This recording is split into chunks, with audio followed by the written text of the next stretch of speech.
Hello दोस्तों, नमस्कार। स्वागत है आप सभी का हमारे यूट्यूब चैनल इन्वेस्टमेंट पाठशाला में। आज हम बात करेंगे लास्ट वीक में हुई मार्केट एक्टिविटीज और उससे पहले मैं चाहूँगा कि आप इस चैनल को सब्सक्राइब कर लें, इस वीडियो को लाइक कर दें और सब्सक्राइब करने के साथ ही आप ये बेल आइकन भी दबा दें ताकि आपको समय पर सारी वीडियो इंफॉर्मेटिव न्यूज़ आपको मिल जाए। चलिए शुरू करते हैं आज का अपना एनालिसिस। आज हम बात करेंगे दोस्तों RBI rate cut update, Nifty chart analysis, FI versus DI data और शेयर रिलेटेड न्यूज़ पर। तो चलिए शुरू करते हैं। सबसे बड़ा अपडेट आरबीआई रेट कट पे आया लास्ट वीक। जैसे कि हमें अनुमान था कि आरबीआई अपना रेपो रेट को अनचेंज रखेगी, उसमें कोई चेंजेस नहीं करेगी, जबकि सीआरआर में बदलाव कर सकती है। सीआरआर होता है दोस्तों कैश रिजर्व रेशियो। ये वो अमाउंट होता है जो बैंक अपने डिपॉजिट का कुछ परसेंटेज सेंट्रल बैंक यानी आरबीआई के पास रखते हैं। जैसे अगर एग्जांपल के लिए बात करूं तो किसी बैंक का अगर 100 करोड़ रुपए का डिपॉजिट है, किसी बैंक में 100 करोड़ रुपए का डिपॉजिट आ रहा है, तो उसे लास्ट जो अपने सीआरआर रेट था 4.5% यानी 4.5 करोड़ रुपए उसे कैश रिजर्व रेशियो में आरबीआई के पास रखने पड़ते थे फॉर सिक्योरिटी पर्पस। अब चूंकि हाल ही में हम सभी को अब पता है कि बैंक के डिपॉजिट्स घटे हैं। रीज़न क्योंकि लोगों ने पैसे अपने सारे शेयर मार्केट, म्यूचुअल फंड्स इन सब में डालना ज़्यादा प्रेफर किया है, क्योंकि वहाँ से जनरेट होने वाला रिटर्न काफ़ी बड़ा है एफडी के मुकाबले। तो इस वजह से आरबीआई के पास एक संकट भी था कि डिपॉजिट्स कम आ रहे थे और बैंकों के पास लिक्विडिटी की कमी थी। सीआरआर में कटौती करने से बैंकों को सबसे बड़ा रिलीफ हुआ है।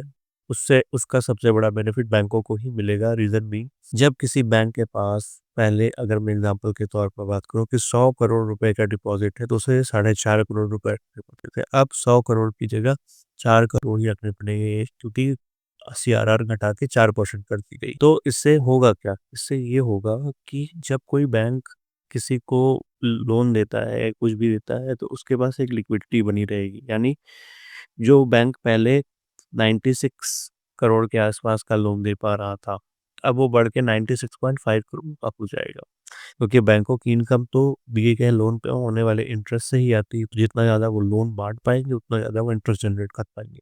दूसरा, जब इकोनॉमी में स्लो डाउन होती है, इकोनॉमी में मनी बूस्ट करने के लिए आरबीआई सीआरआर में हमेशा कटौती करता है कि भाई हम अपने पास पैसा कम रखेंगे और जनता को जाने वाला पैसा ज़्यादा होगा। तो मनी की लिक्विडिटी बढ़ती है। जब मनी की लिक्विडिटी बढ़ती है, मनी सर्कुलेट होती है, तो इकोनॉमी सर्कुलेट होती है। तो इस वजह से सीआरआर में कटौती करना पहला स्टेप है कि इकोनॉमिक ग्रोथ को बढ़ाया जाए। इससे इन्फ्लेशन भी बढ़ेगी, नो डाउट, बट आरबीआई का पहला फोकस है कि इकोनॉमिक ग्रोथ नहीं रुकनी चाहिए।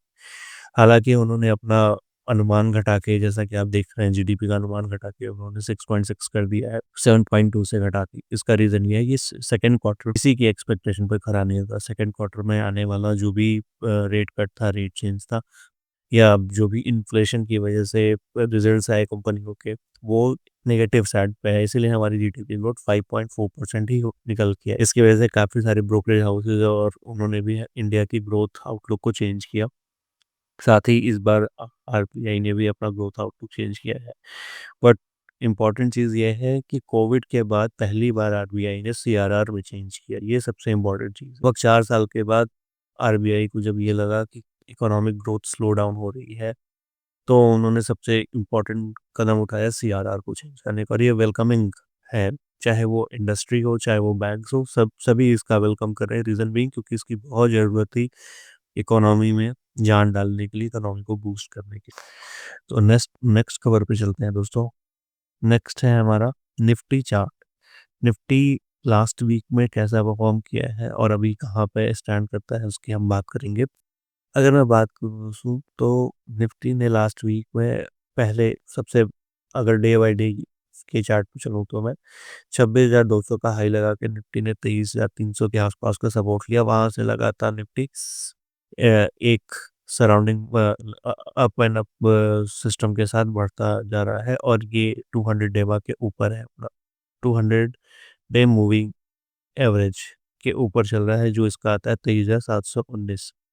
इसके ऊपर अभी ये टिका हुआ है और 24,675 के आसपास की लास्ट डे की क्लोजिंग है। अगर यहाँ निफ्टी थोड़ा सा हो सकता है रेंज बाउंड हो जाए, 24,800, 24,675, 24,800, 24,675, इसी रेंज में चलता रहेगा, क्योंकि जब तक कि 24,800 का रेंज नहीं तोड़ेगा, जो कि आप यहाँ देख सकते हैं 24,800, यहाँ भी 24,800 का सपोर्ट है, यहाँ भी 24,800 ही है। अगर 24,800 को तोड़ता है तो फिर एक यहाँ पे अच्छी खासी लगभग 500 से 700 पॉइंट की एक अच्छी खासी रैली आ सकती है, जो निफ्टी को 25,200, 25,300 की रेंज में ले जा सकती है।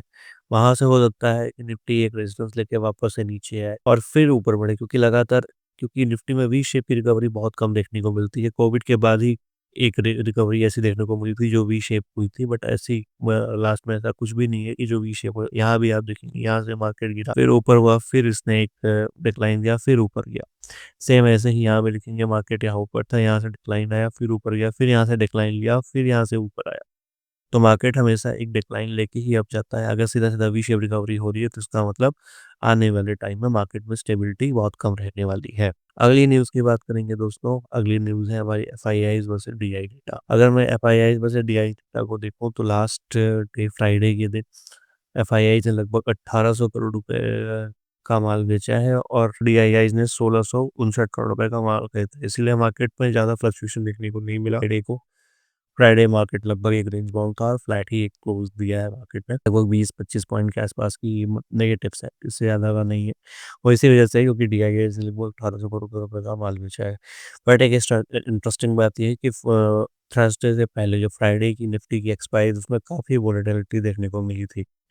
3 बजे के आसपास मार्केट आपका 24,800 ट्रेंड कर रहा था और अगले ही 15 मिनट के अंदर एक कैंडल उसने नीचे की बनाई और लगभग 24,500 के आसपास आ गई। 300 पॉइंट की सडन गिरावट थी और ये सडन गिरावट बड़े शेयरों के अंदर भी क्वाली करके की गई थी। तो यानी एफ आई आईज ने उस दिन भी डेटा कुछ ना कुछ बेचा था अपना। तो उस बेसिस के ऊपर अगर मैं बात करूँ तो एफ आई आईज मार्केट में लौटे जरूर हैं, बट उस फुल फ्लेज के साथ नहीं लौटे हैं जिसकी उम्मीद सभी को थी। 1.5 लाख करोड़ का माल बेचने के बाद अगर आप 1800, 2,000 करोड़, 3,000 करोड़ की वो खरीदारी करते तो ये बहुत बड़ा आंकड़ा नहीं है। और आने वाले टाइम में जो 15 दिसंबर के बाद की बात करूं तो 15 दिसंबर के बाद इनके हॉलीडेज शुरू हो जाएंगे, तो ये हॉलीडेज पे जाने से पहले लगभग अपना माल बेच के ही जाते हैं, हर बार का ट्रेंड ही रहा है। तो एक गिरावट देखने को मिल सकती है। इसके बाद की मैं बात करूँ तो कुछ शेयर्स में काफ़ी इंटरेस्टिंग न्यूज़ देखने को मिली है, जैसे वेदांता। वेदांता लास्ट फ्राइडे को 6% के आसपास का अप था।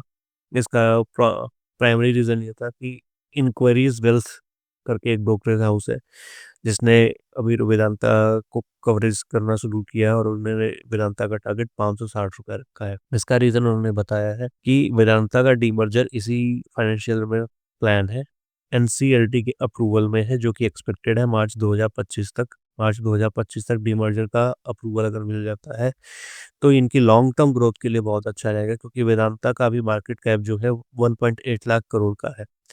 और जब ये 6 कंपनीज में डिवाइड हो जाएगी, जैसे कि न्यूज़ चल रही है, तो ये 3 लाख करोड़ के आसपास पहुंच जाएगा पोस्ट डीमर्जर। तो इस बेसिस पे इन्होंने वेदांता का टारगेट 560 रुपये निकाला है। इसीलिए आज वेदांता में लगभग 6 से 7% के आसपास की अच्छी खासी फ्राइडे के दिन आपको तेजी देखने को मिली होगी। इसके अलावा एक दूसरी खबर है जो हमारी ग्लास इंडस्ट्री को लेके है। इंडिया ने एंटी डंपिंग ड्यूटी बढ़ा दी है सोलर ग्लास इंपोर्ट्स पर। जो भी सोलर ग्लासेस आ रहे थे इंडिया में, उन पे इंपोर्ट ड्यूटी बढ़ा दी गई है, ताकि हमारी लोकल इंडस्ट्रीज को उसका फायदा मिल पाए प्रोडक्शन का। उसमें बोरोसिल है, असाई इंडिया है और आपके H L E glass coat है, ऐसी कंपनियां हैं जो इस तरह के काम करती हैं, सोलर से रिलेटेड ग्लासेस बनाती हैं, टेम्पर्ड ग्लासेस बनाती हैं। तो मेजरली ये इम्पोर्ट ड्यूटी लगाई गई है चाइना और वियतनाम पे, क्योंकि वहाँ से ही सबसे ज़्यादा tempered, coated and uncoated glass import होते हैं इंडिया में। तो इस वजह से बोरोसिल रिन्यूएबल में लगभग 8% की रैली देखने को मिली है और साथ ही साथ असाई इंडिया में भी लगभग 4 से 4.5% के आसपास का अब देखने को मिला था। तो उसका रीज़न यही था कि इंडिया ने इन दोनों इन सेक्टर्स में अपनी एंटी डंपिंग ड्यूटी बढ़ाई। जैसा कि मैंने लास्ट वीडियो में भी बताया था आपको कि ऐसा हो सकता है आने वाले समय में कि मेटल के अंदर भी, स्टील के अंदर भी एंटी डंपिंग ड्यूटी लगाई जाए, क्योंकि स्टील का मार्केट अभी काफ़ी डिक्लाइन देखने को मिल रहा है।